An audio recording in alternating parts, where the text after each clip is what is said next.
Is Daniel Beland, political analyst and director of the McGill Institute for the Study of Canada. Daniel, thanks for being here.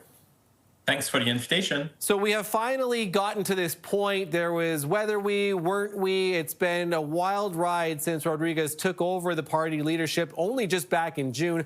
Take us through what you make of the recent reports and what we're expecting to hear from the Liberal leader today.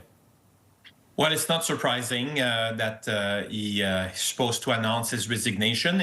He became leader barely 6 months ago, and if he does resign today or tomorrow, it will be a record, I think, for a Liberal leader in Quebec.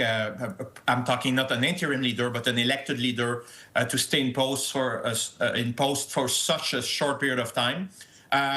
Things were fine during the first, I would say, 5 months of his tenure. The Liberals were doing better in the polls and so forth. But then about a month ago, there was Marwa Risky, MNA, and the leader of the Liberals in the National Assembly, who was fired by Pablo Rodriguez because she had fired her chief of staff without consulting him.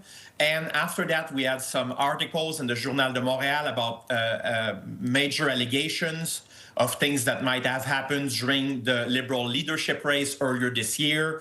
The inquiry that you mentioned earlier by UPAC, which is the Quebec anti-corruption agency. And so the pressure started to increase on Pablo Rodriguez to resign, and some Liberals, former MNAs and so forth, had started to call for his resignation. But yesterday there was an article in the Journal de Montréal about envelopes containing bills, $500, 21 envelopes that were supposedly given to people who had donated to the party but didn't have the means to do that. And I think that was probably the last straw that led to this decision by Pablo Rodriguez to resign. And for you too, again, it was mounting, right? All these different, it wasn't just one controversy in particular. All these things were clearly mounting. For you, I guess, how devastating is this for the Liberal Party? Because Francois Legault and the CAQ, they were tumbling. He was tumbling in the polls. His popularity was tumbling. There's a fall election coming next year too. So how difficult is this for the party to get back on track and to get organized, less than a year away from an election? It's a clear challenge. It's about optics. It's about their image. And it's about now probably finding a new leader. We'll see whether they crown someone or they have a short leadership race.